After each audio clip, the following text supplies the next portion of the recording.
Guys, అందరూ ఎలా ఉన్నారు? నేనైతే చాలా చాలా చాలా బాగున్నాను. If you are new to my channel, welcome and subscribe. If you are already my subscriber, welcome to my channel. So ఈరోజు మనం ఏం చేయబోతున్నామంటే the most useful, the most simple hair oil.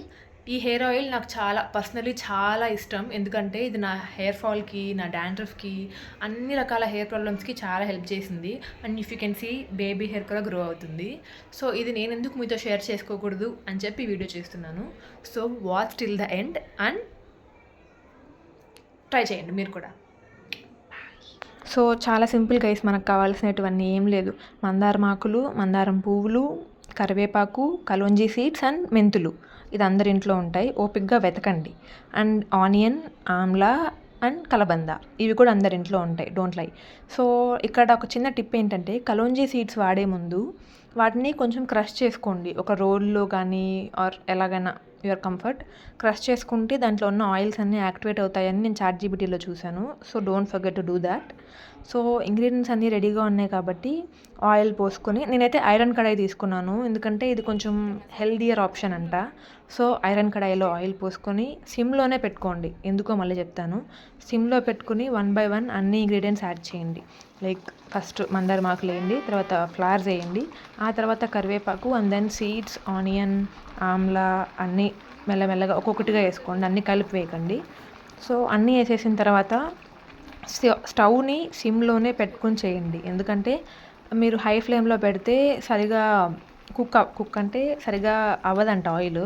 సిమ్లో పెట్టుకొని చేస్తేనే మనకి ఈచ్ ఇంగ్రీడియంట్లో ఉన్న ఆయిల్స్ కానీ న్యూట్రియంట్స్ కానీ అన్నీ బాగా ఆయిల్లోకి దిగుతాయి. సో డోంట్ ఫర్గెట్, సిమ్లోనే పెట్టుకొని చేసేకి ట్రై చేయండి. సో అంతే గైస్, చాలా సింపుల్. అన్ని ఇంగ్రీడియంట్స్ యాడ్ చేశాక బాగా మిక్స్ చేసి మొత్తం అన్నింతా ఒకసారి కలిపేసి వదిలేయండి. ఒక హాఫ్ అన్ అవర్ అన్నా దాన్ని అలా సిమ్లో పెట్టి బాయిల్ అవ్వనివ్వండి. సో దట్ అన్నీ మీకు బాగా ఆయిల్లోకి వెళ్తుంది. ఇది లిటరలీ నా హెయిర్కి అయితే చాలా బాగా హెల్ప్ అయింది. సో మీకు కూడా అలానే అవుతుంది అనుకుంటున్నాను. అంతే, హాఫ్ అన్ అవర్ అయిన తర్వాత మీకు కొంచెం ఇలా కనిపిస్తుంది, అంతా కొంచెం దగ్గరికి వచ్చేసినట్లు. ఒకవేళ మీరు కూడా మా అలాగా ఐరన్ కడాయిలో చేసుకుంటే కాంచిన తర్వాత ఐ వుడ్ రికమెండ్ ఒక హాఫ్ అన్ అవర్ దాన్ని అలానే కడాయిలోనే పెట్టేయండి.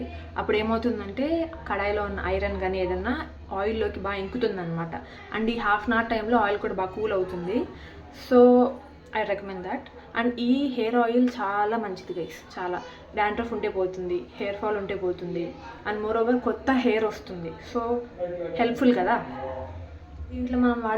దీంట్లో మనం వాడిన మెయిన్ ఇంగ్రీడియంట్స్ వచ్చేసి కరివేపాకు, kalonji seeds, onion, aloe vera, fenugreek, మెంతులు, ఇంకా ఆమ్లా, అంతే. ఇంకా చాలా వాడాము, పేర్లు గుర్తు రావట్లేదు. ఆయిల్. సో ఇవన్నీ మెయిన్ ఇంగ్రీడియంట్స్, అన్నీ మంచి ఇంగ్రీడియంట్సే కాబట్టి బాగా హెల్ప్ అవుతుంది. సో బాగా కాగిపోయిన తర్వాత పైన రెసిడ్యూ మొత్తం ఫిల్టర్ చేసేసుకోవాలి, అంటే వడగట్టుకోండి. ఇలా సింపుల్గా వడగట్టుకునేస్తే అండ్ ఆయిల్ అలానే పెట్టండి, ఎందుకంటే ఇంకా బాగా కూల్ అవ్వాలి కాబట్టి. సో అంతే, మీ దగ్గర గ్లాస్ బాటిల్స్ ఉంటే గ్లాస్ బాటిల్, స్టీల్ బాటిల్ ఉంటే స్టీల్ బాటిల్, ఏది ఉంటే అది అందులోకి నీట్గా ఆయిల్ని మొత్తం ఫిల్టర్ చేసుకొని ట్రాన్స్ఫర్ చేసుకొని దాన్ని మీరు ఎప్పుడు కావాలంటే అప్పుడు యూస్ చేసుకోవచ్చు. You can store this for up to 3 months. So don't worry, బాగా థిక్గా అప్లై చేసుకొని ఎంజాయ్. చాలా సింపుల్, చాలా ఈజీ, చాలా యూస్ఫుల్. ఏం లేదు, ఇప్పుడు మనం పెట్టుకున్న ఈ బాటిల్లో ఉన్న ఆయిల్ని వీక్లీ 2 ఆర్ వీక్లీ 1 పెట్టుకొని నెక్స్ట్ డే హెడ్ బాత్ చేస్తే చాలు, hair all good. So try చేసి ఎలా వచ్చిందో కమెంట్స్లో చెప్పండి. I will see you in my next video. Bye.